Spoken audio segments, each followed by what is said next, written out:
বিসমিল্লাহির রহমানির রহিম। আজ পবিত্র জুম্মার দিন।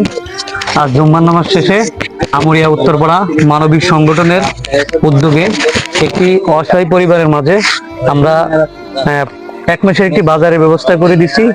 তো আমরা এখন দাদির সাথে কথা বলবো, আসলে ওনার কি সমস্যা। দাদা আসসালামু আলাইকুম। ওয়ালাইকুম। ভালো আছেন? ভালো। আপনি যে কতদিন যাবত এইভাবে বিছানায় পড়ে আছেন? 20 বছর। 1 বছর? না, 2 বছর এলো। 2 বছর? হ্যাঁ। বাসায় কি খাবার ছিল আজকে? বাসায় খাবার করতে থাকবে,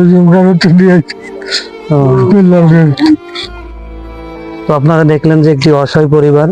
আপনারা যারা দেশ ও দেশের বাইরে আছেন অবশ্যই দাদার জন্য দোয়া করবেন, এবং আর্থিক যদি কেউ সহযোগিতা করতে চান আমাদের মাধ্যমে দিবেন। আপনাদের একটি টাকাও বিফলে যাবে না ইনশাল্লাহ। তো আমরা এখন দাদির সাথে কথা বলবো। দাদি কেমন আছেন এখন? এই যে আমু নৌকা আছে অল্প অল্প, এই যে ইনি তো একেবারে মরার খায়দা হয়ে গেছে। এখন এই যে আমরা 1 মাসের ব্যবস্থা করে দিছি, ঠিক আছে ইনশাল্লাহ। এই আরো ইনশাল্লাহ আগামীতে আরো ভালো কিছু হবে। আমাদের যে আমুরিয়া উত্তরপাড়া সংগঠনের সবাই আছে, ঠিক আছে, এবং আমাদের যে ভাই রুবেল ভাই আর্থিক কিছু সহায়তা করবে। তো বিষয়টা হচ্ছে কি যে আমরা একটা মানবিক সংগঠনে কাজ করতেছি। আমাদের এই দাদা উনি অসুস্থ আমাদের পাড়ার উপরে। সো আমরা এই বিষয়টা নিয়ে কাজ করলাম, আমাদের ছোট ভাই ব্রাদার যারা আছে সবাই হেল্প করে আমরা তার একটা বিধি ব্যবস্থা করলাম।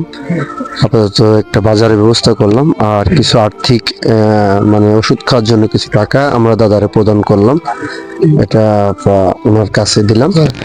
আর আমরা ভবিষ্যতে এরকম কাজ করবো ইনশাল্লাহ। আপনারা আমাদের পাশে থাকবেন, শুধু দোয়া করলেই হবে ইনশাল্লাহ। আসসালামু আলাইকুম। প্রথমে ধন্যবাদ জানাই আমুরিয়া উত্তরপাড়া মানবিক সংগঠনকে এরকম একটি মানবিক কাজে আসার জন্য।